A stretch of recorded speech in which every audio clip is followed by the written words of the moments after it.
Hello, hello, hello. Back with some more Bazaar. And today we're looking at some patch notes. There was a hotfix yesterday.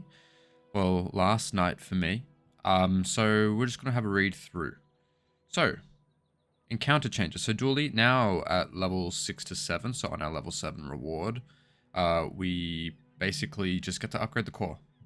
So this only happens now if we have a bronze or silver tier core, which doesn't happen, I don't think. I think all core items start at silver, including the combat core. So this is great. Because of the RNG of upgrades recently, it's been quite a struggle to play core builds on dooley because you don't know whether you're going to get an upgrade or not. Now this kind of gives you a guarantee at least. And then in the late game, it's a little bit more reliable. You're going to get some unique dooley skills, and then you'll be able to find machine learning. So you should be able to get it to diamond, kind of reliably now, which, reliability in the Bazaar isn't supposed to be a good thing, but I think for this it's good because the core is the core part of your build. So I think it makes sense that you should be able to reliably upgrade that. So B1, B2 now spawns only on days 3 to 5. I assume this is everywhere except for Aerodrome. I think in Aerodrome you can find them wherever you want. And they're no longer single spawns, so we can find them multiple times. Sterling now only spawns on days 6 to 8, no longer single spawn as well.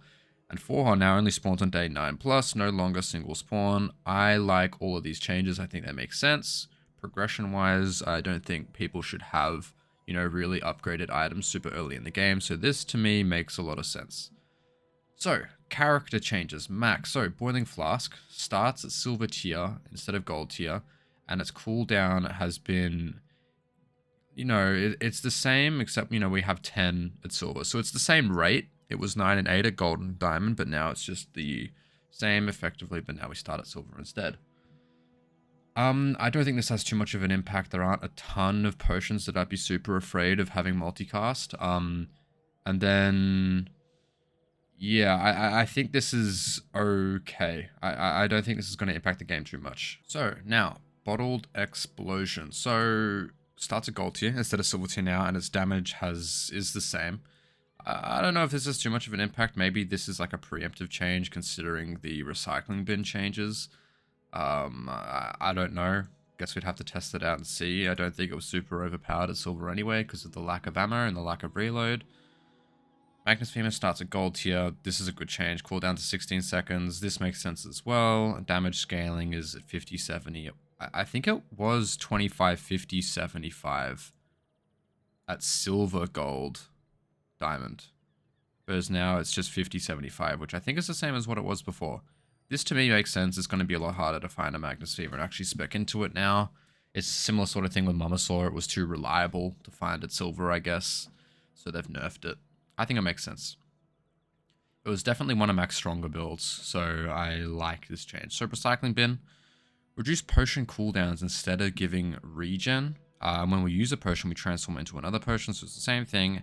And now we have this big thing. So at silver, reduce our potions cooldown by 1, then 1.5 at gold, and 2 seconds at diamond. And I guess they fixed enchantments and they fixed an issue with cooldown reduction. This seems really strong. I've seen a lot of people spamming this build with some really low cooldown potions along with a potion launcher, I believe it's called. Vial launcher, I think. So I think this is really great. Vanessa, the only thing that's changed is the Kusarigama, which is just a scaling reduction, which I think makes a lot of sense as well. It just had way too much damage. Dooley Atomic Clock its ammo is back, so it's back at 3, but now it starts at gold tier, which I also think makes sense. But a lot of people aren't picking this item up at silver anyway. Like it's the 1 second cooldown increase isn't amazing. The 2 seconds is a lot more significant, so I don't know. It starts at gold tier. I don't know whether that means it's at 1 second increase or whether it's at 2 seconds and then 3 at diamond.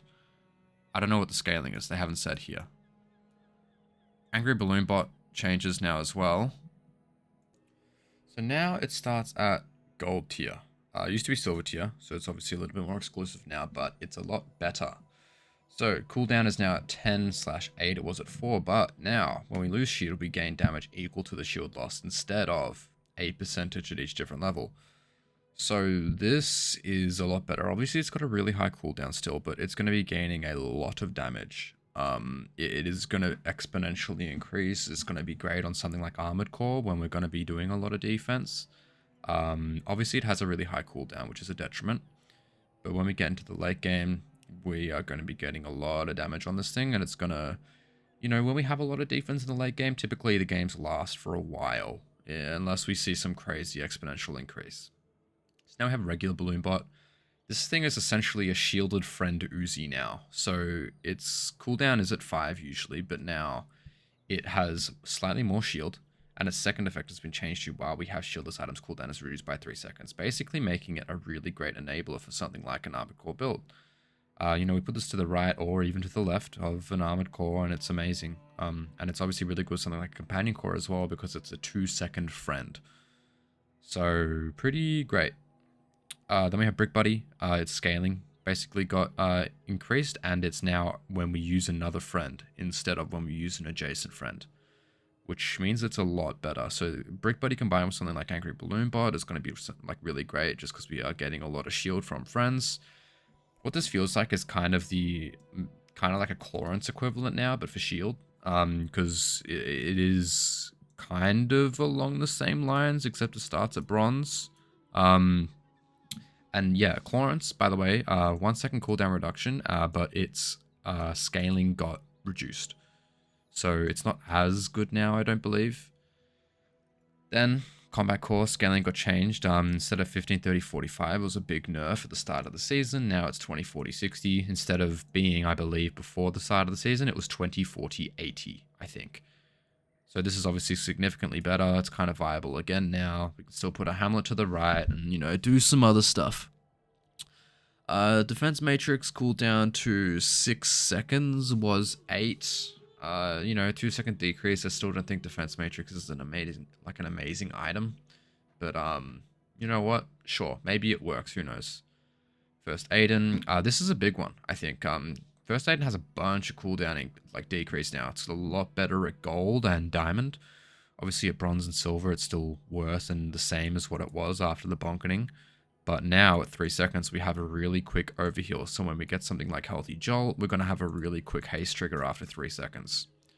Healing is set to 30. There's no scaling now, which doesn't matter as much. We're not really using First Aid for the heal. It's more just for a quick, you know, burst of haste and heal. It just makes our build start a little bit faster, really. And the haste duration is just changed to 1 second instead of scaling that as well, which I think makes sense. I like this change, that it's just a cooldown that's decreasing now. I think that makes sense. Okay, MechMoles. So this is another big change. MechMoles maybe is viable. So cooldown has changed to 5 seconds. And it's changed to deal 10 damage and shield 10 instead of just damage. And now this is changed to when this gains haste, your weapons gain damage and shield items gain shield for the fight. And its scaling has gotten a lot better. So now instead we have an item that deals damage and does shield every 5 seconds. And we give it haste, and all of our weapons gain damage, and all of our shield items gain shield. So this, if it's a haste target, this is a great scaling option, I think. I don't know whether it's, you know, amazing. I haven't tried a lot of these things myself yet. The one thing I have tried is Combat Core. Combat Core is good. It is... I had a funky build with Atlatl and a drum, and this was, you know, it was a great option for scaling the Atlatl and making it go to 1 second. But yeah, hey, that's all the patch notes. I think they'll probably do another hotfix. It seems like there's some stuff that is a little bit broken from what I've heard, like some of the max stuff. Recycling bin and a couple other things are apparently very strong. But yeah, that's all the patch notes. If you liked the video, please drop a like, subscribe, comment down below. It helps out the channel a lot. And yeah, I'll see you in the next one. Bye-bye.